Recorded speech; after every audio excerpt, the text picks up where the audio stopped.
BBC İngiliz ordusunun kullandığı güneş panellerinin Çin'de Uygurların zorla çalıştırması sonucu elde edilen maddeleri kullandığı ileri sürülen şirketler tarafından üretildiğini ortaya çıkardı.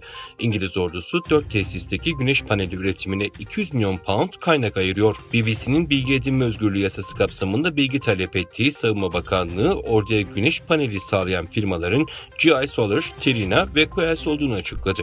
Temmuz ayında İngiltere'deki Sheffield Hallam Üniversitesi bu 3 şirketin Doğu Türkistan'daki üretimle elde edilen ham maddeyi kullandığını ortaya koyan bir rapor yayınlamıştı. Savunma Bakanlığı yaptığı açıklamada ordunun tedarik zincirinin düzenli olarak denetlendiği ve tüm boyutlarıyla incelenmek üzere sıkı prosedürler uygulandığı ifade edildi. Ancak Sheffield Hallam Üniversitesi'nin raporunu yazanlardan Alan Crawford, BBC'nin elde ettiği şirket listesini gördüğünü ve rapordaki iddiaların geçerliliğini koruduğuna inandığını dile getirdi. Merkezi İtalya'da bulunan Biter Winter haber sitesinde 29 Kasım'da yer alan bilgiye göre uluslararası toplum Çin'in Doğu Türkistan'da işlediği insanlık dışı suçlarını engellemek için gösterdiği çabalara rağmen Doğu Türkistan'da her geçen gün artan dış ticaret verileri zorla çalıştırma uygulamalarının daha da genişletildiğini ortaya koyuyor.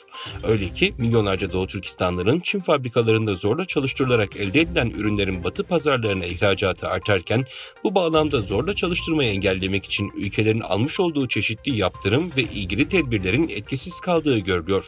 Çin'in son ticaret verilerine göre Doğu Türkistan'da üretilen ürünlerin ihracatı ilk çeyrekte %49 artarken 2023'ün 3. çeyreği itibarıyla %50'den fazla artış gösterdiği her şeyi açıklıyor.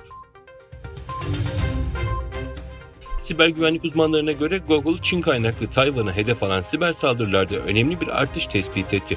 Geçtiğimiz 6 ay içinde teknoloji devinin tehdit analizi bölümü, Çin destekli bilgisayar korsanlığı kampanyalarında muazzam bir artış olduğunu ve bilgisayar korsanlarının kökenlerini gizlemek için karmaşık taktikler benimsediğini kaydetti.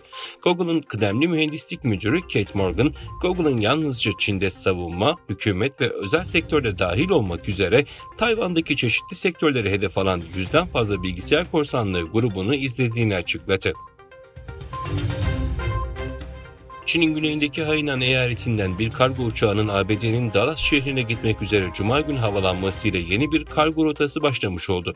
Uçak toplam 8,22 milyon yuan yani 1,16 milyon ABD doları değerinde sınır ötesi ticaret malları taşıyor.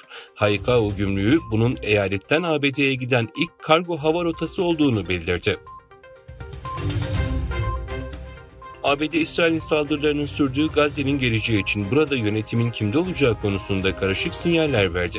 Beyaz Saray Ulusal Güvenlik Konseyi Stratejik İletişim Koordinatörü John Kirby, Gazze'de yönetim nasıl olursa olsun Filistin halkının isteklerine yanıt vermelidir ve şu anda Filistin yönetimi bu güvenilirliğe sahip değil dedi. Kirby bu kapsamda Gazze'de söz sahibi olabilecek reformdan geçmiş bir Filistin yönetimi görmek istediklerini açıkladı.